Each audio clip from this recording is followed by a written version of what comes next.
አንድ ተሽከርካሪ ከአምስት ዋና ዋና ከሚባሉ መሰረታዊ ክፍሎች የተዋቀረ ነው። እነዚህም የመጀመሪያው ሞተር ነው። ሞተር ስንል ያው የተሽከርካሪው ልብ እንደማለት ነው። ሁለተኛው የተሽከርካሪ የኤሌክትሪክ ኃይሎች ናቸው። ሶስተኛ የኃይል አስተላላፊ ክፍሎች የምንላቸው ናቸው።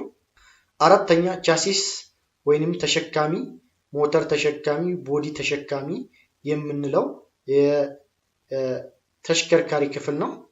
አምስተኛው ቦዲ ወይንም የተሽከርካሪ አካል የምንለው ነው። ስለዚህ አንድ ተሽከርካሪ ልክ እንደ ሰው ልጅ ብንወስደው ኢንጂን ወይም ሞተር የምንለው የሰው ልጅ ልብ ነው ማለት ነው። አንድ ሰው ያለ ልብ ሰው እንደማይሆነው ሁሉ አንድ ተሽከርካሪ ያለ ሞተር ተሽከርካሪ ልንለው አንችልም ማለት ነው። ስለዚህ እነዚህ አምስት መሰረታዊ የሞተር ክፍሎች የምንላቸውን አንድ ባንድ የምናይ ይሆናል። በመጀመሪያ ሞተር ኢንጂን፣ ሞተር ማለት ምን ማለት ነው የሚለውን እናያለን። ሞተር ማለት በሲሊንደር ውስጥ ነዳጅ ሲቀጣጠል የሚገኝን የሙቀት ኃይል፣ ያ ማለት ነዳጅ ማለት ያው ኬሚካል ነው። ኬሚካልን ኃይል ወደ ሙቀት ኃይል ቀይሮ የሙቀት ኃይል ደግሞ ወደ ሜካኒካል ኃይል የሚቀይርና የተለያዩ ክፍሎች እንዲንቀሳቀሱ የሚያደርግ እንዲሁም ራሱ ተሽከርካሪው እንዲንቀሳቀስ የሚያደርግ ዋና የተሽከርካሪ ክፍል ነው ማለት ነው። ሞተር በዋናነት በሶስት ዋና መሰረታዊ ክፍሎች የተዋቀረ ነው። እነርሱም አንደኛ ሲሊንደር ሄድ እንለዋለን፣ ቴስታታ ወይንም የሞተር ጭንቅላት ወይንም የሞተር ራስ የምንለው ማለት ነው።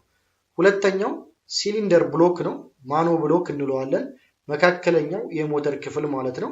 ሶስተኛ ክራንኬዝ ወይንም የታችኛው የሞተር ክፍል የምንለው ማለት ነው። ሲሊንደር ሄድ ማለት ምን ማለት ነው ስንል ይህ ሲሊንደር ሄድ የምንለው ከላይ በኩል የሚሸፍንና የተለያዩ የሞተር ክፍሎችን የያዘ ነው።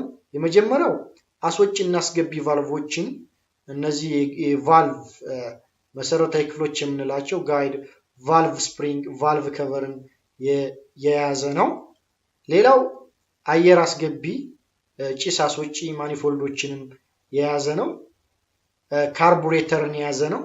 ብዙ ጊዜ ካርቡሬተር በሞተር ሳይክሎች እና በአንዳንድ ሞተሮች ብቻውን የሚቀመጥ ነው። ሌላው ካንዴላ ስፓርክ ፕላግ የምንለው በቤንዚን ሞተር ላይ እሳት የሚያቀጣጥልልን ክፍል ማለት ነው። ካንዲሊት የምንለው ደግሞ ግሎ ፕላግ ወይንም ኢንጀክተር ኖዝል የምንለው በናፍጣ ሞተር ላይ የሚቀመጥ ክፍል ነው ማለት ነው። ሌላው ካም ሻፍት አልብሮካምን ኦቨርሄድ ካም ሻፍት ለሆኑ ሞተሮች እና ለሌሎችም የሚያገለግል ነው ማለት ነው። ሞተር ስንል ተሽከርካሪ ብቻ አይደለም። የውሃ ሞተር ሊሆን ይችላል፣ የጄኔሬተር ሊሆን ይችላል። ስለዚህ አንድ ሞተር እነዚህን ክፍሎች ይይዛል ማለት ነው። ሲሊንደር ሄድ ቫልቮችን ይይዛል፣ ካርቡሬተርን፣ ካንዴላን፣ እነዚህን ነገሮችን አካቶ የሚይዝ የሞተር ክፍል ነው ማለት ነው ሲሊንደር ሄድ የምንለው ማለት ነው። ሁለተኛ ሲሊንደር ብሎክ የምንለው ነው። ማኖ ብሎክ እዚህ ጋር እንደምታዩት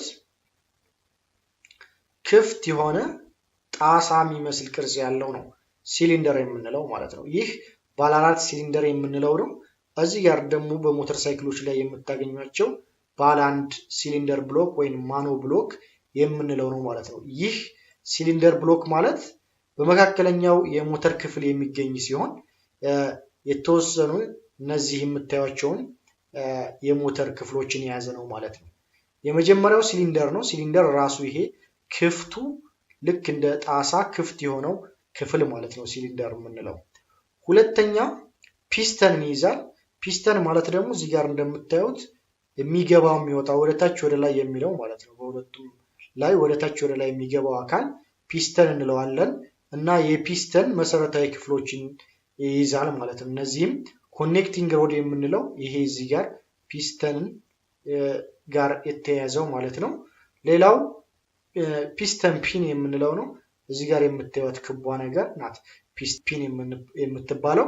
ስለዚህ ሲሊንደር ብሎክ ወይንም መካከለኛው የሞተር ክፍል ሲሊንደርን ራሱን ፒስተን እና ኮኔክቲንግ ሮድ ፒስተን ፒንን የያዘ ነው ማለት ነው። የሶስተኛው ክራንክ ኬዝ የምንለው ነው።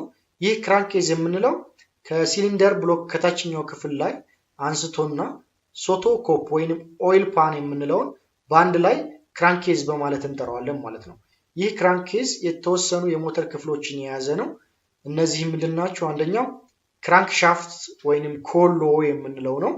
ሌላው የኦይል ፊልተር የዘይት ማጣሪያ ነው። የዘይት ፓምፕ ወይንም ዘይትን ወደ ላይ የሚገፋ ሶቶ ኮፕ ወይንም ኦይል ፓን የምንለው ራሱ የዘይት ማጠራቀሚያና መያዣ ማለት ነው። በመጨረሻ ፍላይ ዊል ቮላኖ እና የፍሪሲዮንን የሚይዝ የሞተር ክፍል ነው ማለት ነው። ስለዚህ ሞተር በሶስት ክፍል ይከፈላል። የመጀመሪያው የሞተር የላይኛው ክፍል ነው። የመካከለኛው ክፍል እና የታችኛውን የሞተር ክፍል ክራንኬዝ የሚባሉትን አይተናል ማለት ነው።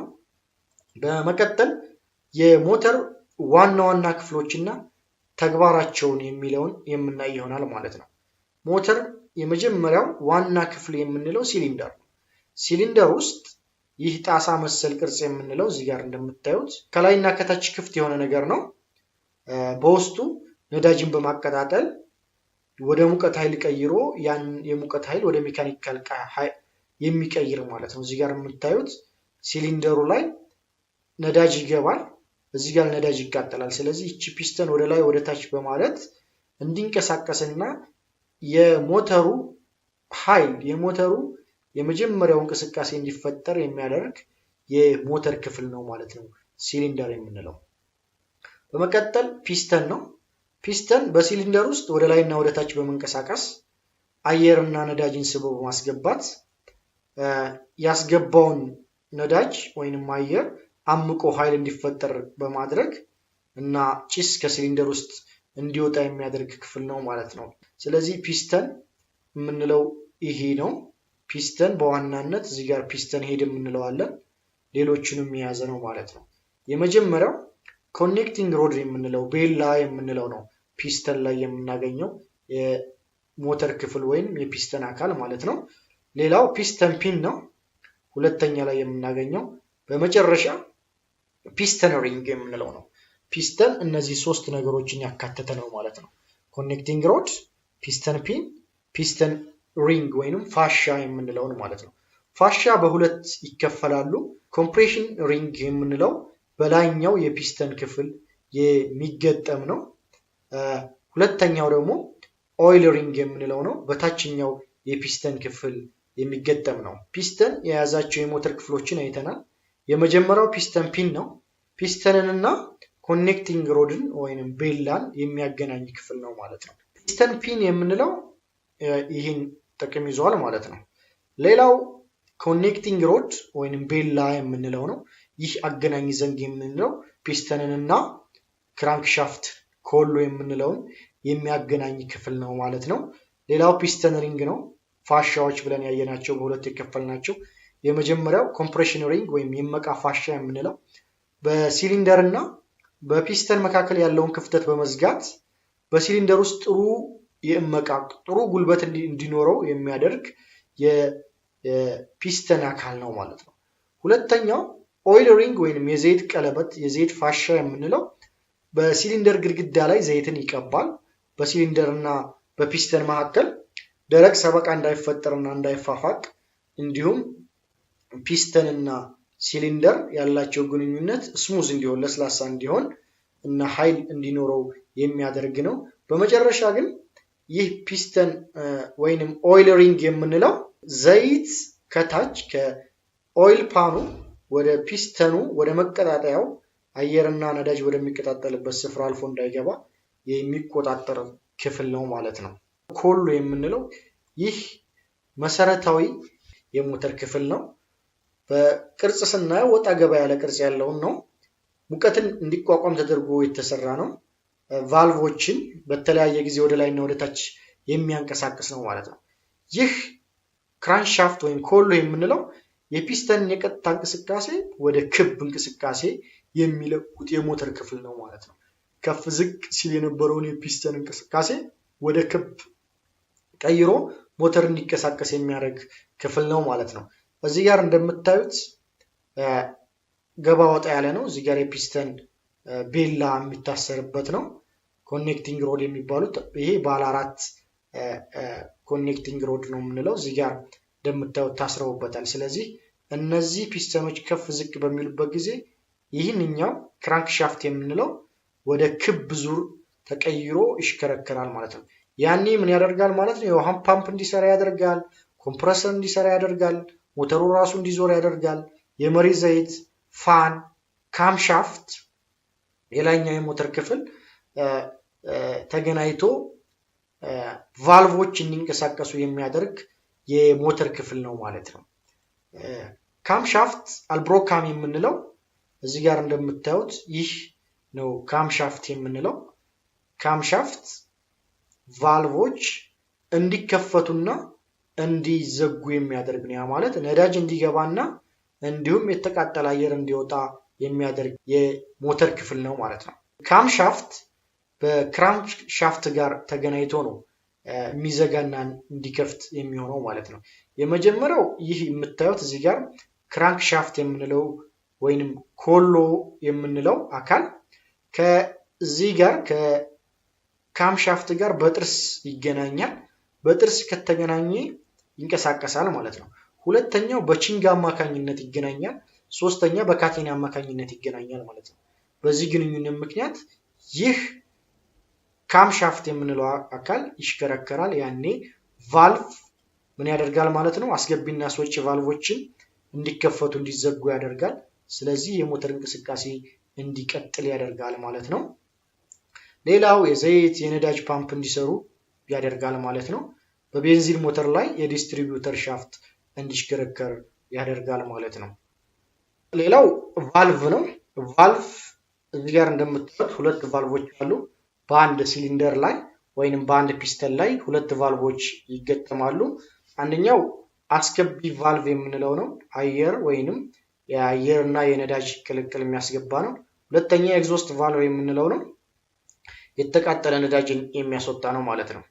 ስለዚህ ቫልቭ የምንለው የሞተር ክፍል በሲሊንደር ሄድ ላይ ወይንም በፒስተን አናት ላይ የሚገኝ ነው። ስለዚህ ሁለት አይነት ስራዎችን ያከናውናል። ሁለት ቫልቭ ናቸው ብዙ ጊዜ የሚገጠሙት። አንደኛው እዚህ ጋር እንደምታዩት የሚያስገባ ነው። ሁለተኛው የሚያስወጣ ማለት ነው። ስለዚህ የመጀመሪያው አስገቢ ቫልቭ ትልቁ ነው። የሁለተኛው ደግሞ አስወጪ ትንሹ ቫልቭ የምንለው ማለት ነው። ስለዚህ ቫልቭ በእንደዚህ አይነት መሰረት ሞተሮችን እንዲንቀሳቀሱ ያረዳል ማለት ነው።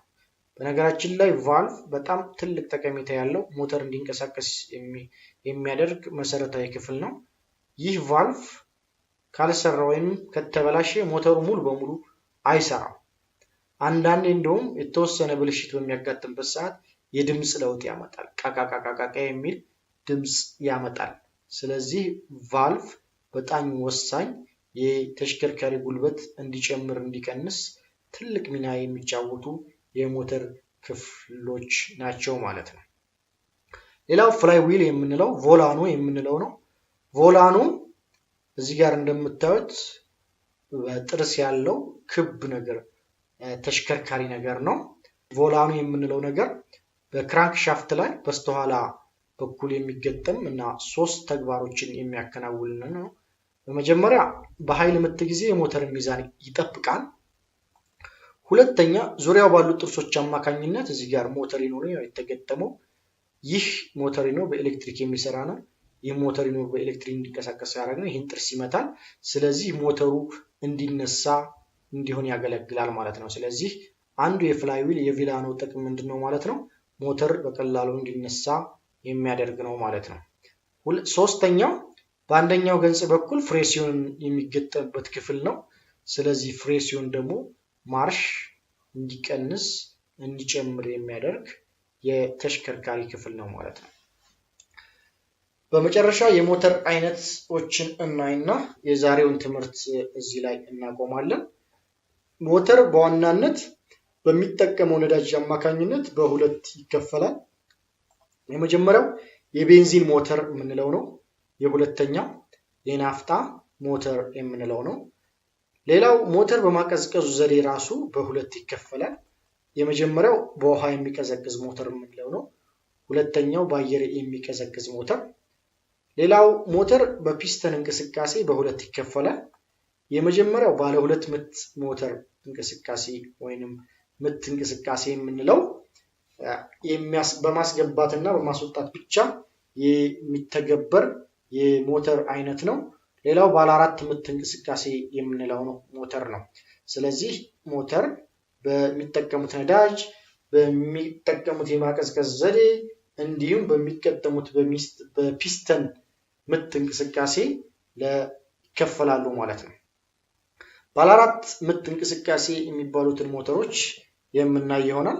ባለ አራት ምት እንቅስቃሴ የምንለው ሞተር የመጀመሪያ እዚህ ጋር እንደምታዩት አራት እንቅስቃሴዎችን ያካሂዳል። አንድ ፒስተን በሲሊንደር ውስጥ ማለት ነው። የመጀመሪያው ኢንቴክ ነው የምንለው። ቫልቭ እዚህ ጋር እቺ ቫልቭ ተከፍታ እንደምታዩት ነዳጅ ወይንም አየር ይገባል። በናፍጣ ሞተር ጊዜ አየር ብቻ ይገባል። በቤንዚን ሞተር ጊዜ ግን አየርና ቤንዚን ቅልቅል የሆነ ሚክስቸር ይገባል ማለት ነው። ስለዚህ ይህ ይከፈታል፣ ይህኛው ፒስተን ወደታች ይሆናል። ይህኔ ምን እንለዋለን? ኢንቴክ እንላለን፣ ማስገባት ማለት ነው። ስለዚህ አየር ብቻ በናፍጣ ጊዜ፣ አየርና ቤንዚን በቤንዚን ሞተር ጊዜ ማለት ነው። በሁለተኛ ደረጃ ላይ ማመቅ የምንለው ነው። አየር ወይንም አየርና ቤንዚን፣ አየር በናፍጣ ጊዜ አየርና ቤንዚን የገባውን ያምቃል ማለት ነው። ስለዚህ በዚህ ጊዜ ሁለቱ ቫልቮች ኢንቴክ ቫልቭ እና ኤግዞስት ቫልቭ የምንላቸው ሁለቱም ዝግ ናቸው ማለት ነው። ምንም አይነት የአየር ወይንም የቤንዚን አይገባም፣ ምንም አይነት የተቃጠለ አየር አይወጣም ማለት ነው። በዚህ ጊዜ ምን ይፈጠራል ማለት ነው? ይታመቃል ማለት ነው። ኮምፕሬሽን እንለዋለን። በሶስተኛ ጊዜ ናፍጣ ወይንም እዚህ ጋር ፊውል ኢንጀክተር የምንለው ናፍጣ የሚያስገባው የሚረጭ ያክል ነው። ሁለተኛው ደግሞ ስፓርክ ፕላግ የምንለው ነው። ይሄኛው ግሎ ፕላግ፣ ይሄንኛው ደግሞ በቤንዚን ጊዜ ስፓርክ ፕላግ ወይንም ካንዴላ እንለዋለን። እሳት የሚረጭልን ክፍል ነው ማለት ነው። ስለዚህ በቤንዚን ጊዜ በናፍጣ ጊዜ ናፍጣው ይረጫል ማለት ነው እዚህ ጋር አየሩ ላይ። ስለዚህ ናፍጣ በሚረጭበት ጊዜ ኬሚካል ሪአክሽን ወደ ሂት ኢነርጂ ይቀየርና ይሄንን ይገፋዋል ማለት ነው ወደኋላ። ስለዚህ የኃይል ምት እንላለን። በቤንዚን ጊዜ ስፓርክ ፕላግ ወይንም ካንዴላ የምንለው አካል እሳት ይረጫል። እሳት በሚረጭ ጊዜ ቤንዚንና የናፍጣው ወይንም የአየሩ ቅልቅል እዚህ ጋር ስላለ እሳት ሲረጭበት ይቀጣጠላል ማለት ነው። ያኔ ምን ይፈጠራል? ኃይል ይፈጠራል። ስለዚህ ኃይሉ ፒስተኑን ወደታች ዝቅ ያደርገዋል ማለት ነው። ያኔ የኃይል ምት ይፈጠራል ማለት ነው። በአራተኛ ደረጃ ላይ ሁሉም ጭስ ነው የሚያወጡት። ስለዚህ ይህ የታመቀው ኃይል የሰጠው አካል ወይንም ነዳጅ ከዚህ በኋላ ኃይል ስለማይሰጥ ምን ይሆናል ማለት ነው? በፒስተን አማካኝነት ተገፍቶ ወደ ውጭ ይወጣል ማለት ነው። እዚህ ጋር ልብ የምንለው ምንድነው? በማስገባትና በማስወጣት ጊዜ ቫልቮች ይከፈታሉ። በማስገባት ጊዜ ኢንቴክ ቫልቭ አስገቢ ቫልቭ የምንለው ይከፈታል። በማስወጣት ጊዜ አስወጭ ቫልቭ ወይም ኤግዞስት ቫልቭ የምንለው ይከፈታል ማለት ነው። ነገር ግን በማመቅና በኃይል ምት ጊዜ ሁለቱም ቫልቮች ዝግ ናቸው ማለት ነው። ስለዚህ የባለ አራት ምት የምንለው የሞተር እንቅስቃሴ ይህን ይመስላል። በአብዛኛው ይህ ባለ አራት እንቅስቃሴ የምንለው የሞተር እንቅስቃሴ የሚያመለክት ነው። ስለዚህ ማንኛውም ሞተር በእንደዚህ አይነት ፕሪንሲፕል ነው የሚሰራው ማለት ነው። አየርና ነዳጅ ያስገባል፣ ያምቃል ወይንም ያቀጣጥላል፣ መጨረሻ ላይ ያስወጣል። ማስወጣት ሂደቶች የምንላቸው ምንድን ናቸው የምንለው ምን ያካትታሉ፣ ምን ክፍሎችን ይዛሉ ስንል የመጀመሪያ አስወጭ ቫልቭ የምንለው ነው። የተቃጠለ ጭስን ያው ከሲሊንደር ውስጥ ያስወጣል ማለት ነው። ቫልቮች ሁለት እንደሆኑ አይተናል፣ ኢንቴክ እና ኤግዞስት ቫልቭ የሚባለው ማለት ነው። ስለዚህ አስወጭ ቫልቭ የምንለው ኤግዞስት የምንለው ነው። የተቃጠለ ጭስን ከሲሊንደር ያስወጣል ማለት ነው። ሌላው አስወጭ ማኒፎልድ የምንለው ነው። ይህ አስወጭ ማኒፎልድ የምንለው በአስወጭ ቫልቭ በኩል የወጣውን ጭስ ወደ ጭስ መውጫ መስመር ያስተላልፋል ማለት ነው። ይህ የጭስ መውጫ መስመር የምንለው በተለምዶ ጭስ ማስወጫ የምንለው ረዥሙ ክፍል የጭስ ማስተላለፊያ መስመር ነው ማለት ነው። ሌላው ማፍለር ኦር ሳይለንሰር የምንለው ነው። ይህ ማፍለር የምንለው ከሞተር የሚወጣን ድምፅ ያፍናል ማለት ነው። አፍኑ ሞተሩ እንዳይጮህና ማህበረሰብ እንዳይረብሽ የድምፅ ብክለት እንዳያስከትል ይጠቅማል ማለት ነው። በመጨረሻ ጭስ ከሞተር ማስወጣት ዘዴ የያዘው ክፍል ውስጥ ዋነኛና ወሳኝ የምንለው ካታሊክ ኮንቨርተር የምንለው ነው። ይህ ካታሊክ ኮንቨርተር የምንለው ከሞተር የሚወጡ መርዛማ ጭሶች አሉ፣ አካባቢን የሚበክሉ፣ ሰዎችን የሚመርዙ። እነዚህ መርዛማ ጭሶች ወደ ኖርማል ጋዞች፣ ኖርማል ማለት ወደ ተለመደው፣ ለምሳሌ ካርቦን ሞኖክሳይድ ኢንኮምፕሌት ኮምበስሽን ኦፍ ካርበን የምንለው አለ። ማለት ካርበን ሙሉ በሙሉ ሳይቃጠል ሲቀር ወደ ካርቦን ሞኖክሳይድ ይቀየራል። ይህ ካርቦን ሞኖክሳይድ የምንለው ጋዝ በጣም መርዛማ ነው። ሌሎችም ብዙ ኤንኦኤክስ የምንላቸው ናይትሮጂን ኦክሳይዶች አሉ፣ ሰልፈር ኦክሳይዶች አሉ። ልክ እነዛን ኦክሳይዶች ወደ ተለመዱት ወይንም ወደማይጎዱ የጋዝ አይነቶች በካታሊስት አማካኝነት የሚቀይርልን ወሳኝ ክፍል ነው ማለት ነው። ስለዚህ የጭስ አስተላላፊ ክፍሎች ከምንላቸው ክፍሎችን ከሞላ ጎደል እነዚህን ይመስላሉ ማለት ነው። በመጨረሻ የጭስ አይነቶች፣ ጭስ ምን ምን ናቸው፣ ምን አይነት ከለር ይኖራቸዋል የሚለውን እና መንስኤያቸው ምንድነው የሚለውን የምናይ ይሆናል ማለት ነው። የመጀመሪያው ነጭ ጭስ ነው። ነጭ ጭስ ሞተር ውስጥ እንዴት ሊከሰት ይችላል ካል፣ የመጀመሪያው የአየር መጠን ከነዳጅ መጠን ሲበዛ ማለት ነው። ሲሊንደር ውስጥ በሚቀጣጠልበት ጊዜ የአየር መጠን ከነዳጅ መጠኑ ከበዛ ነጭ ጭስ ይከሰታል ማለት ነው። እንዲሁም ነዳጅ ውስጥ አንዳንድ ጊዜ ውሃ ነጠብጣብ ድሮፕሌት ሊኖር ይችላል። እነዛ አሁንም የነዳጅ ማቀጣጠያ ውስጥ ከገቡ ነጭ ጭስ ሊፈጠር ይችላል ማለት ነው። ነገር ግን ይህ ነጭ ጭስ በውሃ ነጠብጣብ የሚፈጠረው ብዛት ያለው ውሃ ካለ ሞተር አይነሳም። ስለዚህ ጊዜያዊ ይሆናል ማለት ነው። ነጭ ጭሱ ወዲያው ይጠፋል። ነገር ግን የአየር መጠን ከነዳጅ መጠን ከበጣ ረዘም ላለ ጊዜ እስከሚስተካከል ድረስ ነጭ ጭስ ሊያወጣ ይችላል ማለት ነው ተሽከርካሪው።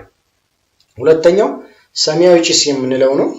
ይህ ሰማያዊ ጭስ የምንለው በተለያየ ምክንያት የሞተር ዘይት በሲሊንደር ውስጥ ሲገባ ማለት ነው። ስለዚህ ይህ የሰማያዊ ጭስ በጣም ረዥም ጊዜ የሚጭስ ከሆነ ሞተራችን ላይ በተለያዩ ምክንያት የሞተር ዘይት ሲሊንደር ውስጥ ሲገባ የሚከሰት የጭስ አይነት ነው። ኦይል ሪንግ የምንላት ፒስተን ላይ የምትገጠመው የእሷ መበላሸት ዘይትን ወደ ፒስተን ወደ ማቀጣጠያ ክፍል እንዲገባ ያደርጋሉ። እንዲሁም በካንዴላ በኩል የሚገባ ዘይት አለ። ስለዚህ ዘይት በሚገባበት ጊዜ ሰማያዊ ጭስ ያስወጣል ማለት ነው። ስለዚህ ሞተራችንን ቼክ ማድረግ ያስፈልጋል ማለት ነው። በመጨረሻ ተሽከርካሪ ጥቁር ጭስ ሲያወጣ የነዳጅ መጠን ከአየር መጠን በዝቷል ማለት ነው። ነጭ ጭስ እና ጥቁር ጭስ ተቃራኒ ናቸው። ስለዚህ የነዳጅ መጠን ከአየር መጠን መብዛቱን እናውቃለን ማለት ነው ተሽከርካሪው አዲስ ከሆነ። እንዲሁም ሞተር በሚያረጅበት ጊዜ፣ ሰርቪስ በሚያስፈልገው ጊዜ ጥቁር ጭስ ያወጣል ማለት ነው። እዚህ ጋር አንድ ነገር ልብ የምንለው ነገር፣ እዚህ ጋር 3 አይነት ጭስ አይተናል። ኖርማል ሞተር፣ ትክክለኛ ሞተር፣ ያልተበላሹ ሞተሮች፣ በትክክል የሚሰሩ ሞተሮች ምንም አይነት የጭስ ከለር አያሳዩም ማለት ነው። ስለዚህ ከሶስቱ አንዱን አይነት ጭስ ካየን አስፈላጊውን ጥንቃቄ፣ አስፈላጊውን ክትትል አድርገን አስፈላጊውን እርምት ማስተካከያ ማድረግ ይጠበቅብናል ማለት ነው።